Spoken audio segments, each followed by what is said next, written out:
Buenos días, bienvenidos, bienvenidas a la tercera y última jornada del segundo Congreso Internacional de Determinación Social, Promoción de la Salud y Educación para la Salud.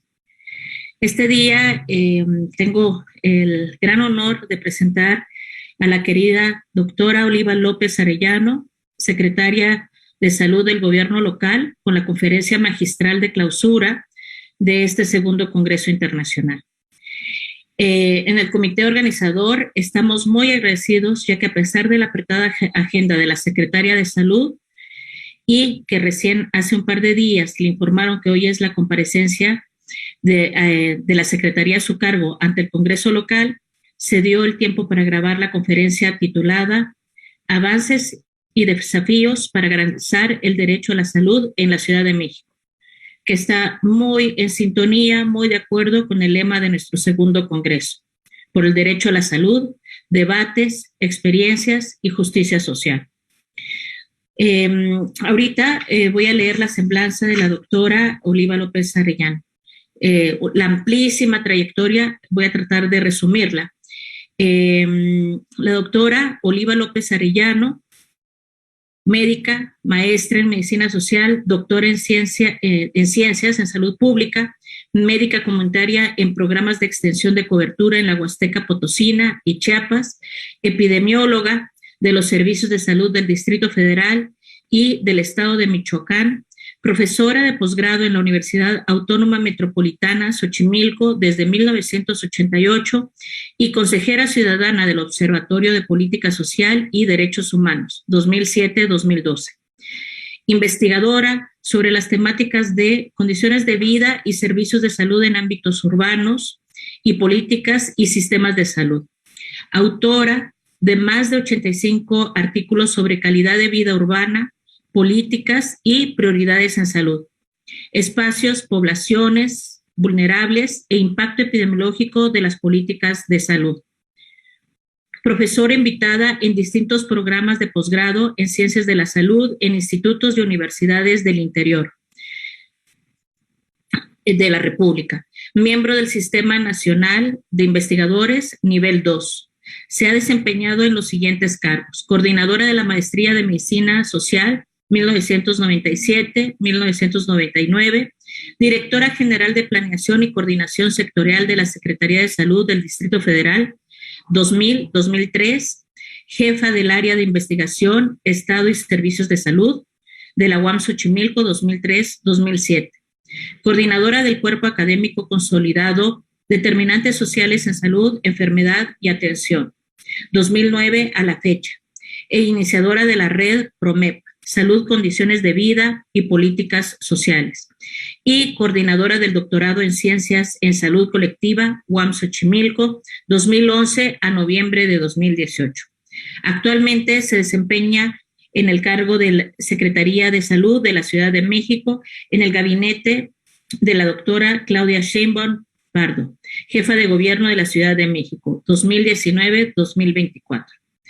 Bueno, sin más preámbulo, presentamos la grabación que hizo la doctora Oliva López Arellano y desde aquí le enviamos un abrazo agradecido por la solidaridad con nuestro Congreso y le deseamos muchos éxitos en el trabajo al frente de la Secretaría de Salud de la Ciudad de México.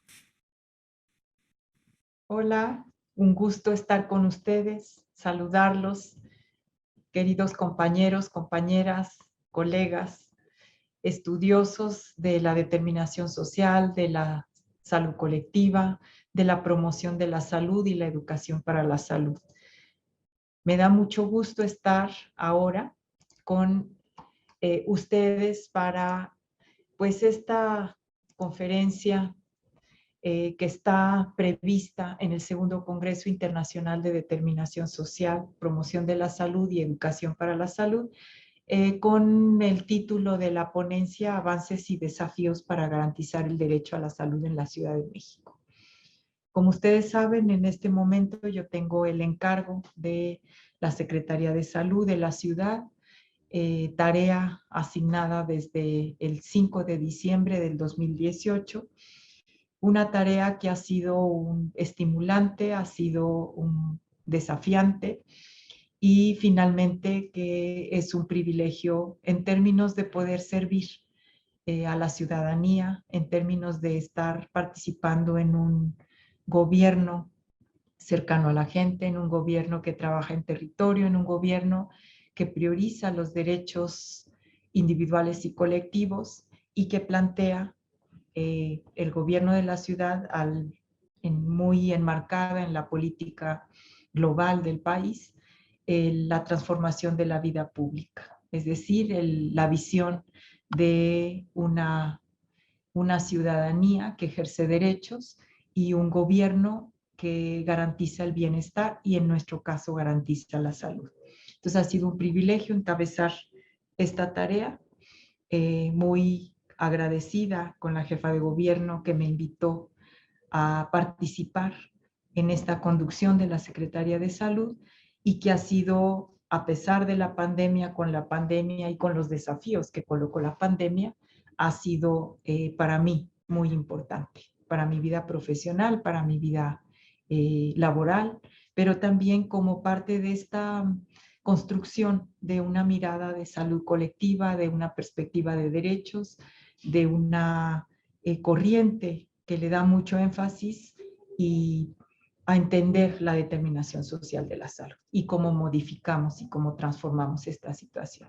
Entonces, pues un gusto estar con ustedes, aunque sea a través de este formato virtual, y un saludo en especial a las queridas compañeras Roselia, Claudia, organizadoras de este congreso, y a muchos otros compañeros que lo hacen posible.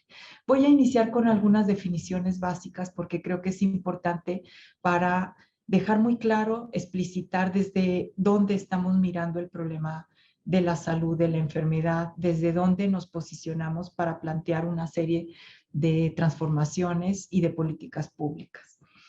Nosotros estamos formados en el campo de la medicina social y la salud colectiva, entendiendo este campo como un campo científico de interpretaciones y prácticas que abordan los procesos de salud-enfermedad y también los procesos de respuesta a la salud-enfermedad, que son los procesos de atención-cuidado, en grupos humanos, en poblaciones, en colectivos.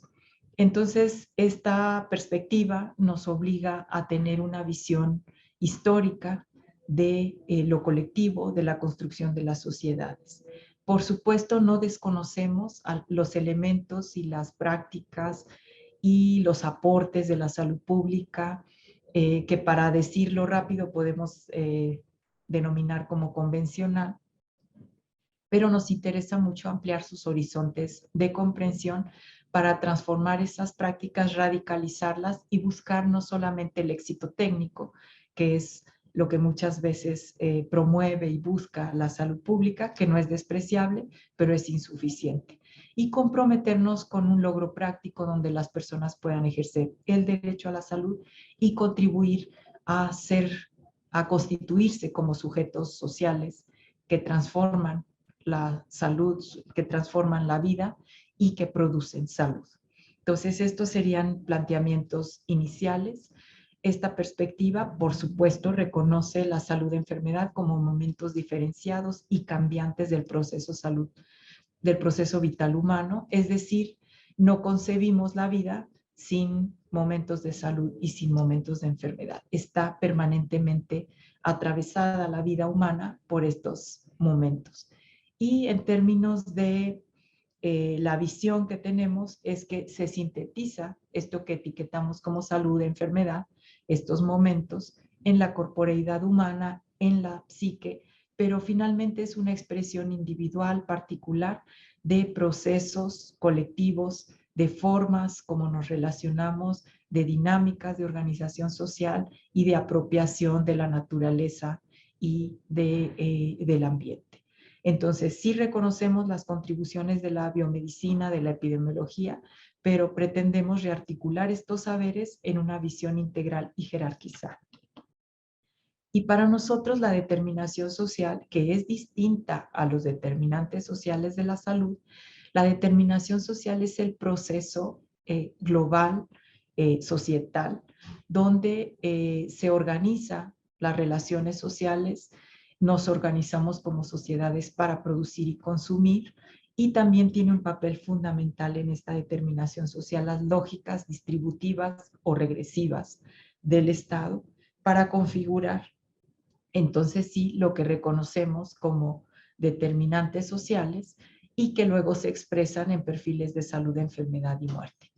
Para decirlo muy rápido, este proceso de determinación social lo que permite es identificar formas históricas de organización social, de apropiación y producción privada, colectiva, apropiación inequitativa de la riqueza, incluidos los recursos ambientales, y donde se generan relaciones económicas de explotación, de asimetría de poder, opresivas, con algunos ejes de dominación que luego es lo que nosotros podemos, en términos empíricos, identificar como podríamos decir, como los ejes que nos permiten identificar las desigualdades, la subordinación y la exclusión múltiple. La situación de clase, el género, la etnia, el origen, la generación, que si nosotros vemos los perfiles de salud de enfermedad con estas categorías, podemos identificar entonces sí las desigualdades, las inequidades, y esto nos permite acercarnos, digamos, al objeto empírico. Entonces, para nosotros esta perspectiva de la determinación social en salud es una perspectiva que orienta nuestro pensamiento, una perspectiva teórica y también metodológica, y lo que vemos como determinantes sociales son las formas ya concretas de apropiación, de exclusión, de inequidad en algunos temas que pegan muy directamente a salud y que digamos, la teoría internacional de los derechos humanos ha identificado como derechos humanos fundamentales. Entonces tenemos un conjunto de derechos que harían posible producir salud porque estarían incidiendo sobre estos determinantes sociales que son producto de los procesos de determinación social. Ojalá sea clara en esta acercamiento. Para decirlo rápido, los procesos de determinación social es el marco global que en distintos momentos, espacios, población y coyunturas se expresan como determinantes sociales y que estos a su vez modelan perfiles de enfermedad, muerte, muertes evitables, inequidades en la atención, etc. Para nosotros nos guía la perspectiva de derecho a la salud porque esta perspectiva nos permite ir avanzando en la garantía de esto que serían las precondiciones, ¿sí?, concretas, empíricas, para producir salud. Trabajo, vivienda, alimentación, educación, acceso al agua, servicios sanitarios, ambiente sano y atención médica sanitaria. Esto sería el componente de las precondiciones para producir salud, conocidos como determinantes sociales de la salud y también concretados como derechos. Y un componente, el de derecho a la protección, que ya es un campo más especializado del sistema médico-sanitario, donde ya tenemos lo que habitualmente se reconoce como productor de salud, que no está, sino más bien atempera la enfermedad y reduce el sufrimiento y también la muerte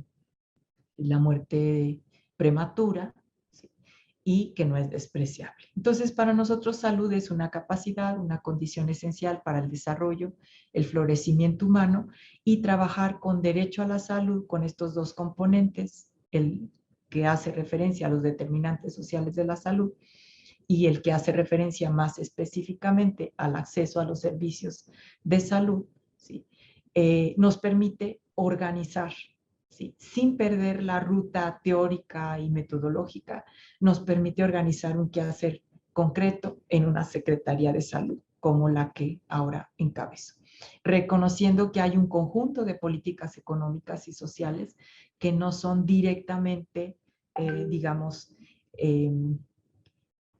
implicadas en una Secretaría de Salud, que nos quedan muy lejos, que son otros actores que los definen, pero nosotros podemos incidir, contribuir y documentar la contabilidad sanitaria para que esas políticas económicas y sociales puedan modificarse y orientar y ser orientadas a la modificación concreta de esas condiciones que producen salud o producen enfermedad. Y por otro lado, las políticas sectoriales, que ya es un tema más cercano al quehacer concreto de una entidad como una Secretaría de Salud, para modificar el sistema de salud con algunos planteamientos que se derivan de la perspectiva de derecho a la salud y que nos permiten avanzar en una ruta, ¿sí? Aún con la complejidad del día a día y del quehacer exigente de la prestación de los servicios, no perder la ruta de que eso es apenas una parte de la garantía del derecho. Muy importante, esencial, que tiene que ser prestada con calidad, tiene que garantizarse la no discriminación en esta prestación de servicios, pero que es apenas una parte de del quehacer global desde una perspectiva de derechos. Y aquí nuestro compromiso es pues universalizar lo público, facilitar la construcción de sujetos de derecho y atender a esos sujetos de derecho. Y aquí ya entraría más en la parte concreta de nuestra responsabilidad con este marco, sin perder la ruta, donde tenemos que atender, como ustedes ya saben, seguramente esta imagen ya la han visto porque casi siempre insisto que es el ordenador para decir qué nos toca, dónde tenemos que actuar más y dónde hacemos una actividad solidaria o complementaria. Pues es una ciudad compleja de 9.2 millones de habitantes, con población muy heterogénea, con condiciones de vida desiguales y además con que es parte de la zona conurbada donde hay 22 millones de habitantes.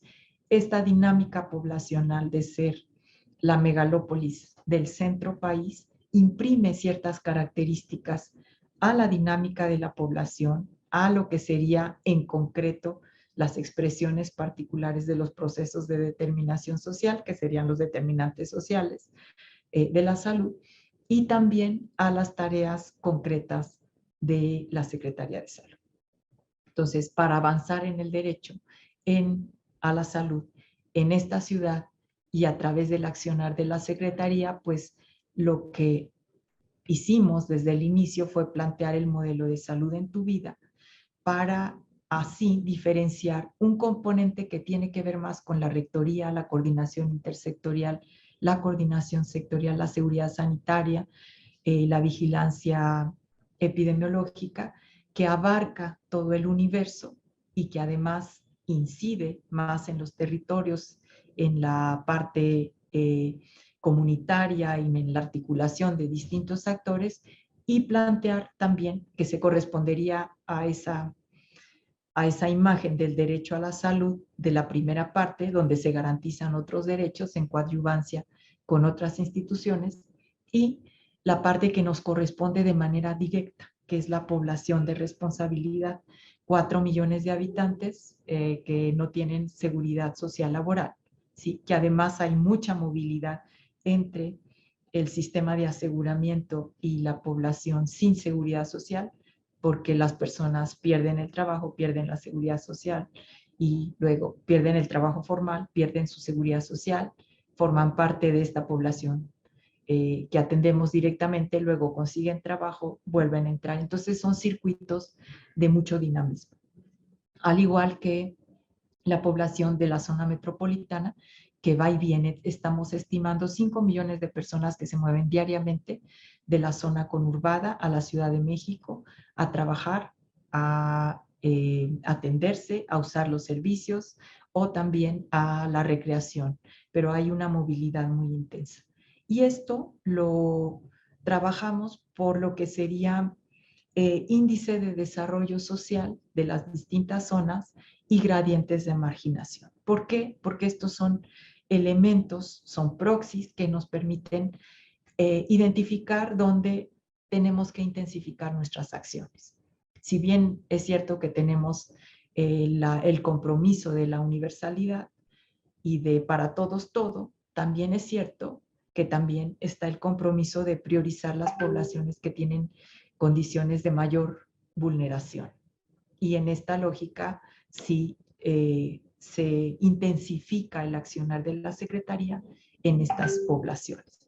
Además, tenemos muchas actividades solidarias con la población conurbada y un conjunto de programas especiales que atienden de manera particular. Por ejemplo, el programa a las personas en situación de calle, que son extremadamente frágiles.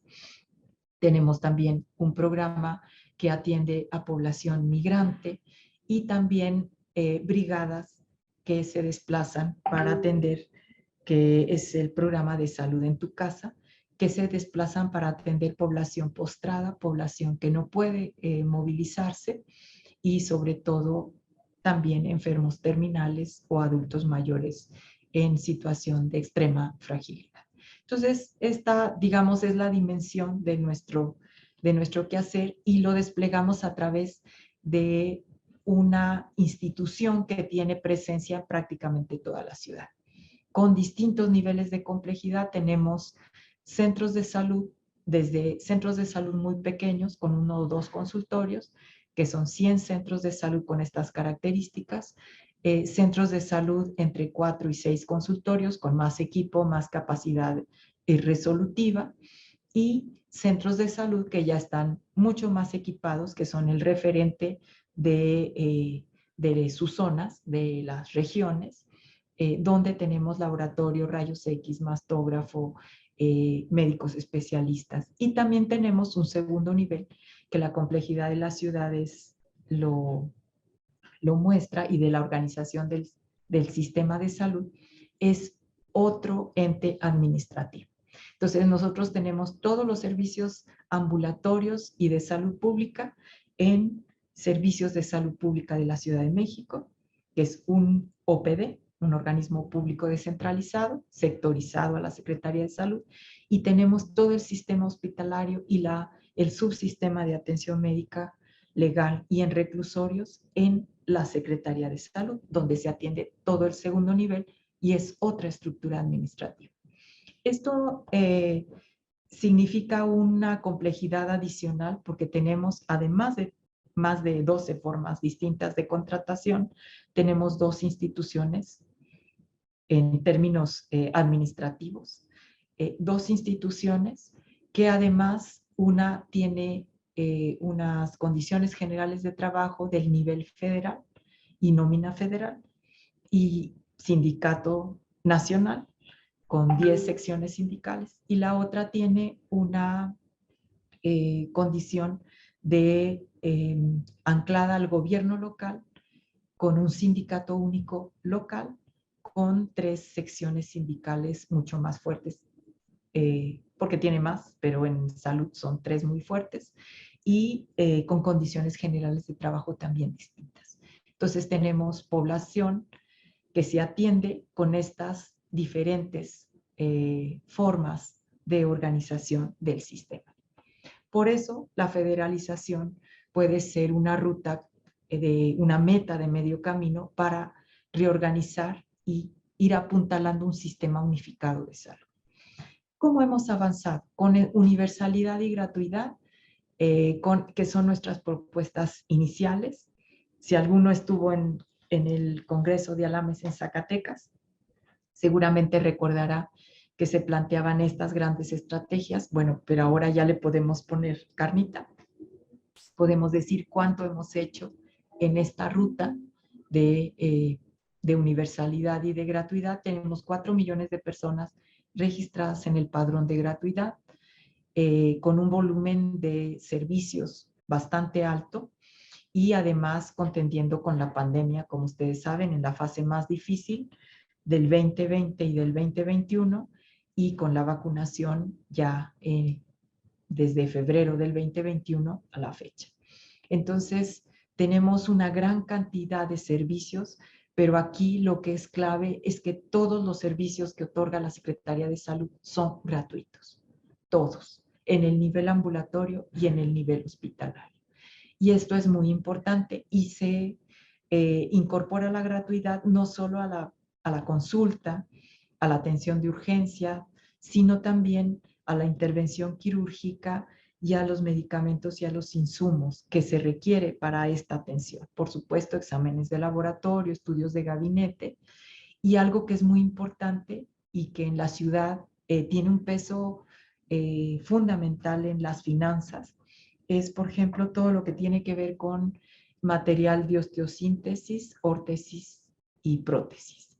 ¿Por qué? Porque hay muchos eventos que producen politraumatismo y una gran cantidad de personas que acuden a nuestros hospitales, que además se han especializado en, en esta materia de atención de politraumatizados, de atención de columna, de atención de trauma grave, está incluido y es gratuito. Entonces aquí tenemos un esfuerzo, desde luego financiero, tanto federal como local, pero una garantía de que este servicio es gratuito y no solamente en la consulta, sino en términos globales y nos parece muy importante.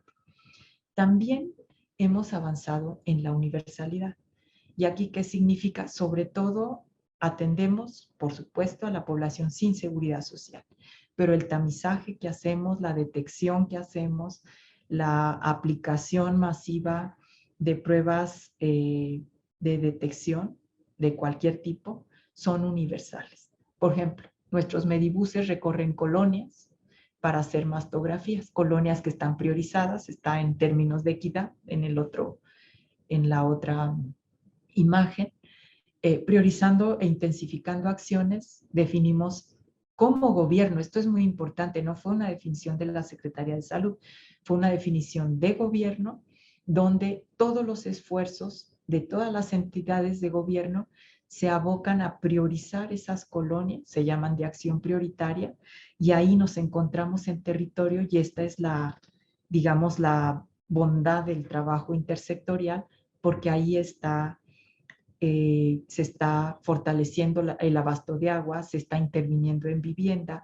se está recuperando espacio público, se están sembrando parques, se están haciendo corredores de seguros, ¿no? Senderos seguros, se está atendiendo la demanda concreta de las poblaciones, pero además se está promoviendo el deporte comunitario, que todos esos elementos son elementos que cuando se sintetizan y su accionar es en el territorio, modifican las condiciones concretas de vida de las personas y tienen un efecto en salud. Y por supuesto nosotros coadyuvamos a esa tarea con fomento sanitario, con orientación nutricional, con también orientación y activación física, pero también con detecciones para hacer detecciones tempranas, para que las personas puedan rápidamente canalizarse si es que tienen alguna enfermedad. Entonces, en esta lógica de la equidad, priorizamos e intensificamos acciones, definimos estas colonias, trabajamos en ferias del bienestar, donde también de nuevo todo el gobierno va con abasto popular, con servicios. Tenemos 10 colonias diarias de martes a domingo y las ferias de la salud. Todo esto, ¿qué está haciendo? Acercando servicios a los espacios que tradicionalmente están más alejados de la prestación de los servicios, de las instalaciones sanitarias, de los centros de salud, porque son colonias que tienen peores índices de desarrollo social, más altos y un alto grado de marginación, que tienen población en condición de pobreza mayoritaria, las proporciones y también en las periferias. Entonces, esto nos permite acercar los servicios y se estructura en una lógica de equidad y de priorización e intensificación de acciones. No dejamos de atender a todos, pero intensificamos las acciones en estas colonias. Y cuando decía lo de universalidad, es que si en esta colonia hay población mayoritariamente no asegurada, pero hay población que está asegurada y acude a nuestro servicio, a nuestro módulo de salud en tu vida, a una mastografía, a una atención, se le atiende, se le tamiza, se le da la atención, se le hace la detección y si es asegurada, se canaliza después a su unidad de aseguramiento. Entonces, bueno, pueden ver los números, ¿no? O sea que si son ya es una actividad permanente, donde, por ejemplo, las brigadas de salud en tu casa fueron claves para llevar la vacunación anti-COVID a las poblaciones que no podían desplazarse a los macrocentros vacunadores. Las caravanas de la salud igual acercan estos servicios a las poblaciones que no pueden desplazarse o que tienen muy lejos un centro de salud. Alguien podría decir, bueno, en la Ciudad de México no hay tanta distancia, pero sí tenemos problemas de accesibilidad, diferencias, todavía desigualdades en términos de disponibilidad de servicios, aunque ha habido un trabajo muy importante para reducir estas brechas de desigualdad. Las redes integrales de servicios hemos avanzado menos de lo que hubiéramos querido, porque estábamos trabajando en el 2019, avanzando en el expediente clínico electrónico y en la articulación del primero y segundo nivel, y llegó la pandemia. La pandemia tuvo digamos, colocó distintos desafíos y en esa perspectiva aceleró la articulación entre primero y segundo nivel, pero también nos pospuso el proyecto de expediente clínico electrónico en el primer nivel de atención, porque requiere recursos y un periodo de instalación y de capacitación. Y durante el 2020 y el 2021 estuvimos, sobre todo, sin descuidar, como van a ver algunos datos, la atención de urgencia, la hospitalización, la atención digamos, de los problemas prioritarios. Sí tuvimos que posponer algunos de los proyectos, como el de expediente clínico electrónico, y diferir algunos servicios como la consulta especializada programada, la cirugía programada se difirió y seguimos trabajando, pero con la prioridad de atención COVID. Avanzamos también en protocolos y guías de práctica clínica y aquí sobre todo todas las intervenciones de COVID-19 para contender con el COVID-19 fueron protocolizadas, estandarizadas y aquí una enorme riqueza que surgió de la necesidad de enfrentar con todos los recursos del sector en la ciudad la pandemia. Fue que unificamos, funcionamos como un sistema unificado de salud. Entonces nos pudimos integrar realmente más allá de nuestros 230 centros de salud y nuestros 33 hospitales, funcionamos en conjunto con estos protocolos estandarizados, con el IMSS, con el ISSSTE, con SEDENA y con CEMAR. Entonces esto permitió que pudiéramos sumar todos nuestros recursos. Todas las unidades indistintamente recibían pacientes, no importaba su condición de aseguramiento. Nosotros desplegamos kioscos, macroquioscos para vacunación, kioscos de salud para toma de muestras, triajes, servicios para recarga gratuita de oxígeno y también oxígeno domiciliario, por decir algunos de los servicios que desplegamos para toda la población, indistintamente. Y IMSS, ISSSTE y las otras instituciones recibían pacientes que requerían atención indistintamente. La continuidad de la atención, pues pudimos articular aquí los niveles ambulatorios, sobre todo para la atención a COVID en la fase más agresiva del COVID-19. Estamos hablando de la primera ola, la segunda ola de diciembre 2020, enero del 2021, y la tercera ola, que fue alrededor de julio-agosto, articulando los niveles ambulatorios y hospitalarios y con los triajes como bisagras de enlace. Avanzamos también, aunque eso también es otra de en la regionalización de los servicios, con 5 sistemas regionales, las 16 alcaldías que afortunadamente en la ciudad se corresponden con las jurisdicciones sanitarias y con la microregionalización, donde sobre todo ciertos programas, por ejemplo el programa de vacunación universal, que este año estamos recuperando coberturas intensivamente, es la base para hacer los recorridos en territorio. Y en términos de las estrategias que se plantearon en aquel momento, muy al inicio de la gestión, el fortalecimiento y utilización intensiva de recursos, también aquí se ampliaron los servicios, usando los mismos centros de salud, pero que funcionaran fines de semana y días festivos. Nuestros centros de salud, la mayoría funcionaban de 8 a 3, solo de lunes a viernes, con una demanda no atendida fines de semana, días festivos y turnos vespertinos. Turnos vespertinos no hemos podido abrir en todos, pero sí en los más grandes, y ampliación de servicios para fines de semana y días festivos en 217 de 230. Y reordenamos el personal. O sea, ahí hubo una negociación sobre todo con los servicios ambulatorios, que se pudo, pues esta incorporación de 4,000 trabajadores de la salud que se incorporaron a la atención COVID, pero se quedaron. Pudimos reacomodar y poder abrir estos servicios. Y además, en términos de condiciones de trabajo de los propios trabajadores de la salud, en el nivel hospitalario se diseñó lo que se ha llamado la nómina Galeno Salud, que es una nómina que sustituye a la nómina 8. La nómina 8 es una forma de contratación temporal sin cotización para antigüedad, sin reconocimiento de antigüedad y sin prestaciones. Y la Galeno Salud tiene un incremento salarial, pequeño, pero un incremento, y tiene prestaciones de ley y cotización para jubilación, que son dos elementos fundamentales para los trabajadores de la salud.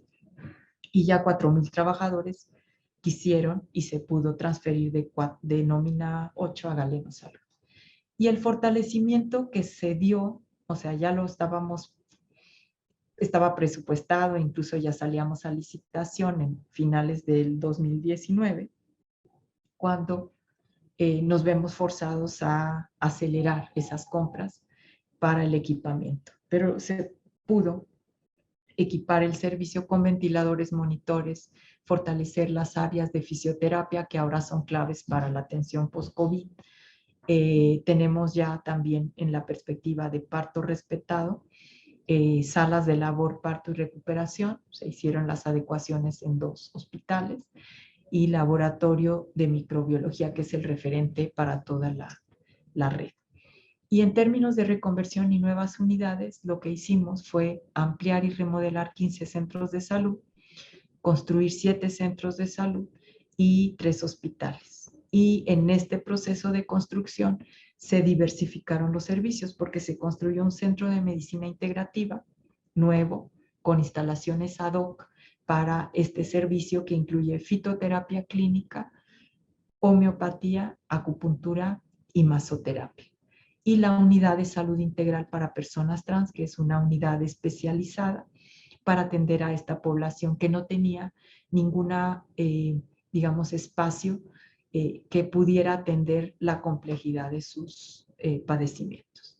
Entonces, estas dos responden también en términos de diversidad terapéutica y de atención a distintos grupos que son en general discriminados y excluidos, y les da una respuesta. Fue un compromiso de la jefa de gobierno que se cumplió el año pasado, se inauguró, y ya tenemos un año con los dos, tanto el CENI como la unidad de salud integral para personas trans, ya funcionando durante un año. Y en términos de la pandemia, pues esta mirada de territorio, de atención primaria, de trabajo ambulatorio, de trabajo en comunidad, de sumar a la población, pues se expresó en todo lo que pudimos desplegar en la pandemia. Lo ilustro muy rápido para no tardarme en esto, que ya afortunadamente ya no estamos en esta fase, pero en el momento más álgido de la pandemia en la ciudad, desplegamos vigilancia epidemiológica de plataforma, ahí con un apoyo muy importante la Agencia Digital de Innovación Pública, con el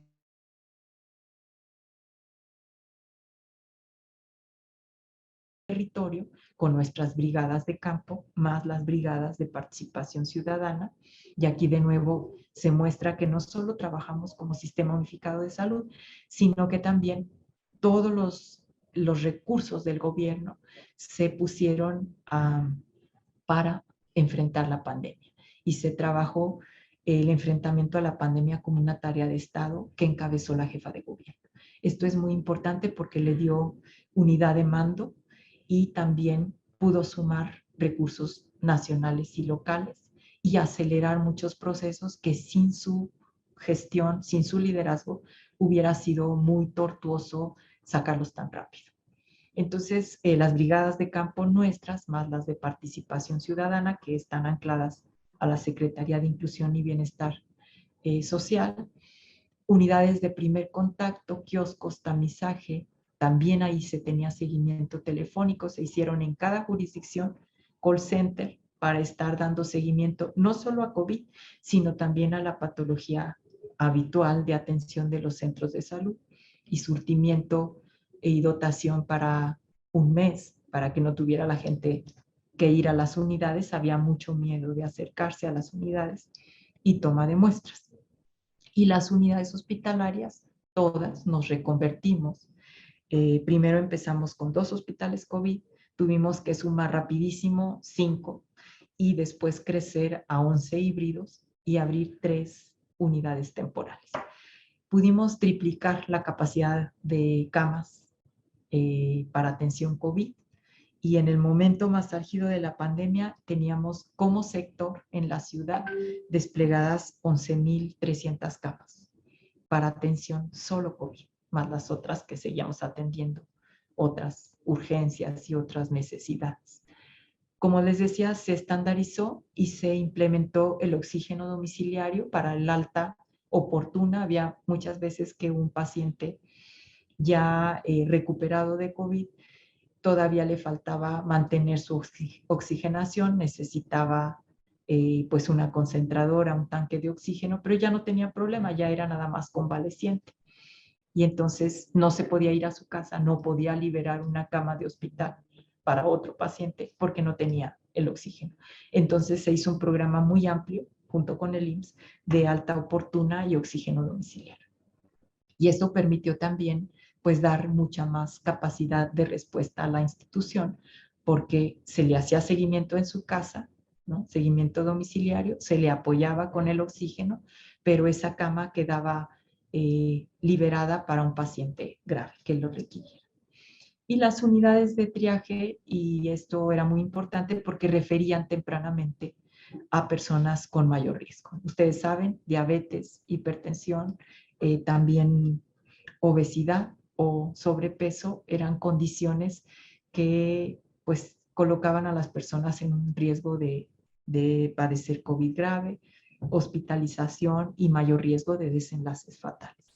Y en el extremo están las cosas que se hicieron en general para toda la ciudad o también más intensivas en algunos territorios, pero que fueron fundamentales.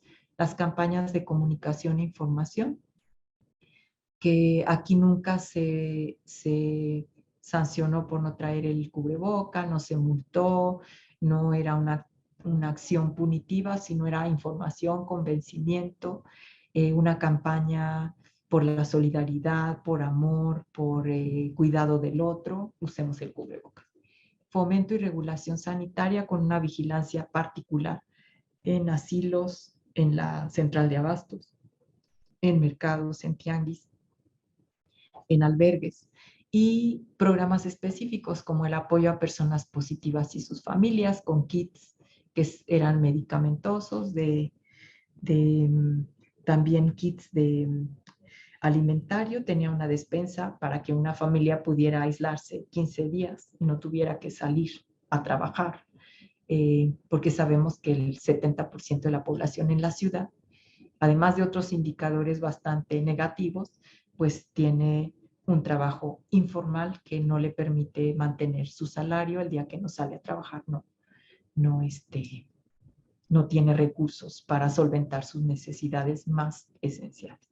Entonces, este programa de hogares responsables y protegidos movilizaba medicamento simple, paracetamol, movilizaba también un apoyo alimentario y un apoyo monetario a las colonias ya, que ya sabemos que eran prioridad, a toda la ciudad, pero sobre todo a esas colonias. intervenciones específicas para grupos particulares, ¿no? Ya decía, asilos, población migrante, siempre hemos atendido a la población migrante, está vacunada y está atendida y se hacen muestras, se toman muestras y se les da seguimiento. Resultados muy rápido, bueno, ya algunos se los describí, pero nada más para que vean el volumen de cosas. 1 millón de usuarios atendidos a través del tamizaje del SMS. 30,000 personas en seguimiento domiciliario desde los hospitales. 2,000 brigadistas haciendo recorrido casa por casa, entregando apoyos e información. 3.5 millones de visitas domiciliarias, nuestras 89 brigadas de salud haciendo rastreo de campo en los primeros momentos, atendiendo territorios con mayor contagio y luego la vacunación extramuros, que fueron clave para llevar la vacunación anti-COVID a estas poblaciones que no podían ir a un macrocentro vacunador. Hemos hecho 5.8 millones de pruebas en la ciudad, de las cuales 4.9 millones las ha hecho la Secretaría de Salud vía servicios de salud pública en 117 centros de salud y en los kioscos de la salud. Las acciones de orientación y fomento sanitario, 180,000. A la fecha llevamos 23.2 millones de vacunas aplicadas, solo anti-COVID, porque el programa de vacunación universal se mantiene con una cobertura muy alta. Aquí son datos sectoriales. Estas 23.2 millones de vacunas las hemos aplicado entre todas las instituciones del sector salud, pero sobre todo las que tienen más capacidad de desplegar recursos, que es el IMSS y nosotros, Secretaría de Salud de la ciudad. Y detecciones, porque como ustedes saben, identificamos muy tempranamente y de la peor forma por las afectaciones de COVID grave, que estaba asociado no solo a la edad, sino también a la diabetes, a la hipertensión y a la condición de obesidad y al sobrepeso. Y entonces se impulsó el programa de Salud en tu Vida, Salud para el Bienestar, donde se hace una detección con módulos móviles, módulos en los centros de salud, módulos en los sitios donde haya actividad de distinta naturaleza, recreativa, lúdica, domingo de Muévete en Bici. Siempre tenemos un módulo para hacer una detección temprana y poder canalizar también oportunamente a las personas que son detectadas como positivas en alguno de estos problemas. Tenemos muchos desafíos en este terreno porque una vez detectadas tenemos que asegurar que sí vayan a su centro de salud, que sí se confirme el diagnóstico y que ingresen a un tratamiento. Esa trazabilidad todavía estamos batallando para lograrla, pero ha sido muy importante porque tenemos pues estos datos que son muy coincidentes con los datos, por ejemplo, de la ENSALUD, ¿no? 30% con sobrepeso, 22% con obesidad, 12% con diabetes y 9.8% con hipertensión arterial de este grupo que hemos hecho las detecciones. Y ya para terminar y dejar un poco un espacio de cierre, y luego ya los comentarios y las preguntas me las harán llegar y en algún momento podré responderlas. Pues hay un conjunto de desafíos. Necesitamos mantener esta perspectiva de funcionar como un sistema unificado de salud. Por eso es clave avanzar en la federalización. La federalización puede significar una meta de medio camino para un sistema unificado de salud, porque podríamos articular toda la atención, todos los servicios personales, la atención ambulatoria y hospitalaria en una sola institución y además estandarizada y con el soporte del IMSS. Entonces hay ahí una tarea por delante importante, pero creo que puede ser una ruta de fortalecimiento de los servicios. Por supuesto, seguir fortaleciendo la capacidad resolutiva de nuestras unidades de primer contacto, incorporar el expediente clínico y nueva tecnología. ¿Por qué? Porque hay una inercia en nuestras unidades que yo siempre digo y critico y no No hemos podido como equipo, como gobierno, modificar algo que considero que es una tara del servicio público: la madrugada, la fila y la ficha. Tenemos que encontrar mecanismos para que la gente no tenga que ir a las 5 de la mañana a sacar una ficha, a hacer una fila y a sacar una ficha, para que la atiendan, si tiene suerte ese día, y que la atiendan la consulta, y luego que haga lo mismo para un examen de laboratorio y luego para una radiografía. Entonces, eso todavía hay mucha inercia, requiere recursos, por supuesto, y mayor contratación de personal, pero yo soy optimista y creo que sí, en la ruta de la federalización se pueden fortalecer y quitar estos obstáculos para el ejercicio de un derecho. También mantener y fortalecer los equipos de atención hospitalaria. La pandemia lo que mostró es que nos podemos organizar muy rápido, que si sumamos todas nuestras capacidades institucionales, podemos tener muchas más fortalezas, y, por ejemplo, la capacitación puede ser masiva, estandarizada y muy rápida. Ahí la Secretaría de Educación, Ciencia y Tecnología tuvo un papel muy importante. Capacitamos en conjunto, CEDESA y SECTEI, a los médicos de farmacia, de consultorios adyacentes a farmacia. Los que quisieron, por supuesto, porque pues abríamos invitación, negociábamos, estaban abiertas, eran webinars para que pudieran atender COVID y nos dieran 10 medicamentos para un COVID moderado, que con sus medicamentos se hacía grave, porque daban esteroides, antiinflamatorios, broncodilatadores, etcétera, que solo complicaban los cuadros. Entonces, por ejemplo, este tipo de cosas. La nueva tecnología es clave. Estamos impulsando mucho de este fortalecimiento y de innovación tecnológica, porque hay muchas actividades que se pueden hacer a distancia, o seguimientos, o detecciones, o también incluso algunos procedimientos que ya en otros países están funcionando, como la interrupción legal del embarazo. Estamos trabajando en un proyecto piloto de teleILE, que sería acompañado pero a distancia.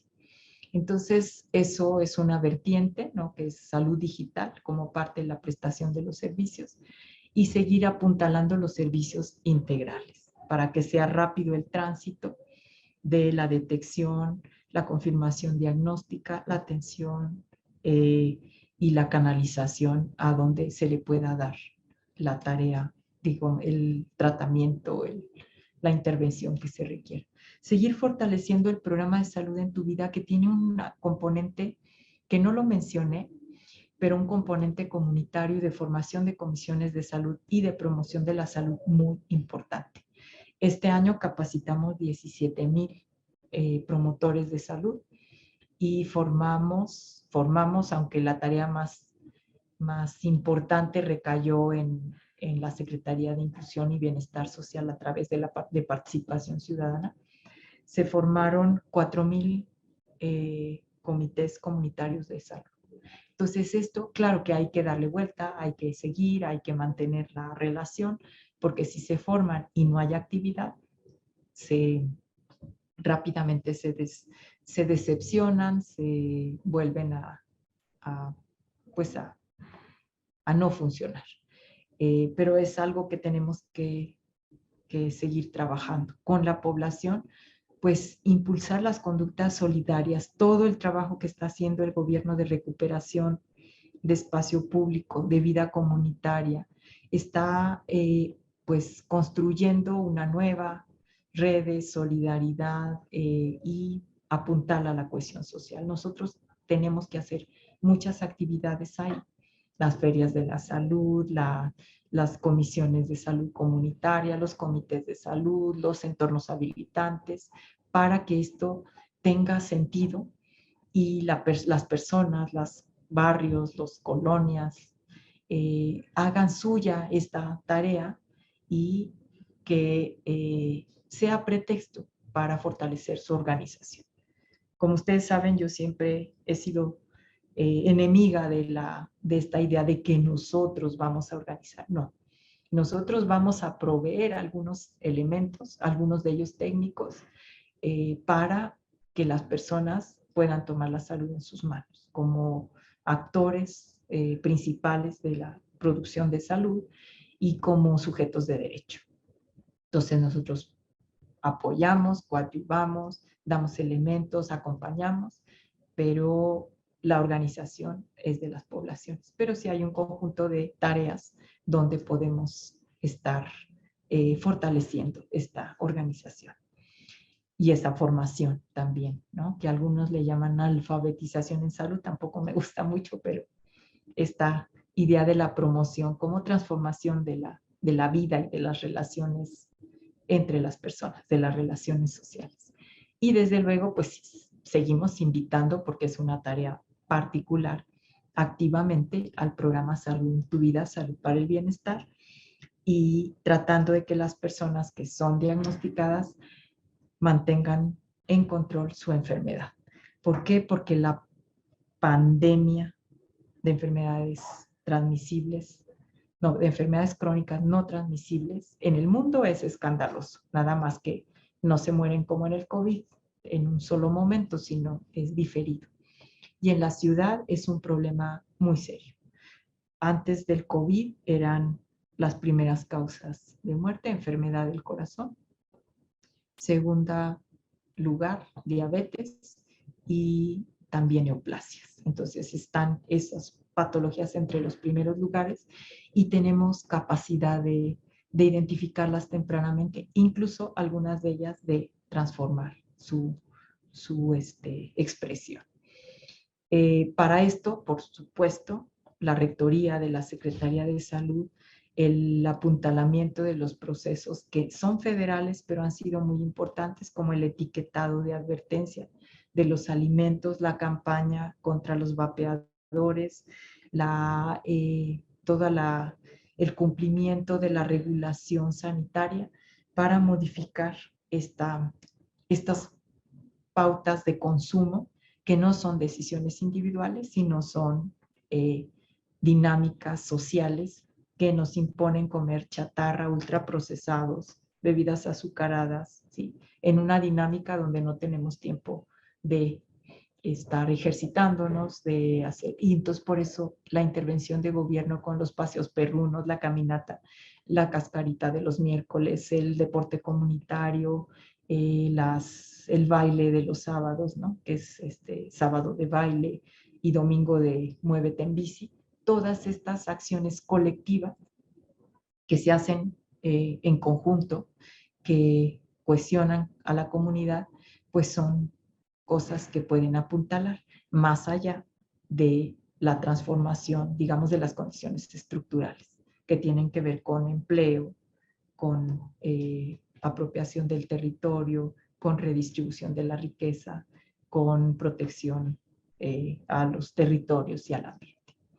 Entonces, bueno, con esto dejaría, esto es lo que hemos hecho, es la ruta desde la salud colectiva, desde la mirada del derecho, y es lo que hemos podido avanzar con esta mirada y con los desafíos que coloca, pues, simultáneamente de intentar la transformación, de ir haciendo cambios, contender con las inercias, con las contradicciones, con una lógica de mercado que era la que imperaba previamente y al mismo tiempo todos los días prestar miles de servicios. O sea, es ir cambiando poco a poco, enrutando el barco hacia la garantía del derecho, mientras seguimos prestando servicios y seguimos atendiendo con urgencia el día a día, más la pandemia. Pues muchísimas gracias y espero sus preguntas, sus comentarios y en algún momento me comprometo a responder. Gracias.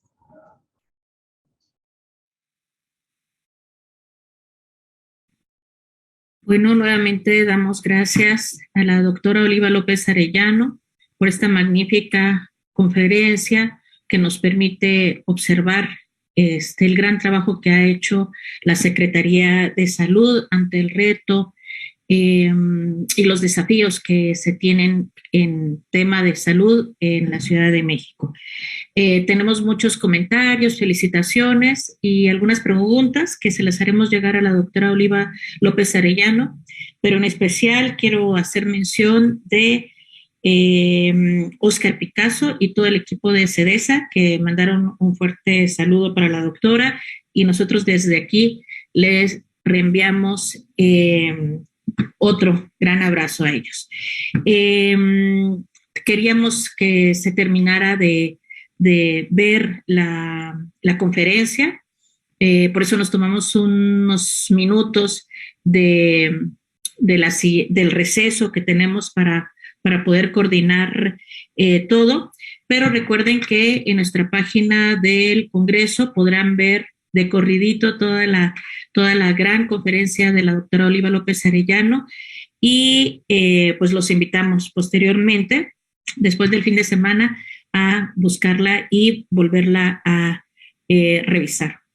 Con esto cerramos un momento, nos vamos a un receso y después iniciamos a las 11:20 con las mesas de ponencias que nos hacen falta. Tenemos 2 todavía, y después una mesa temática invitada que también va a estar muy, muy interesante. Bueno, nos vamos a receso.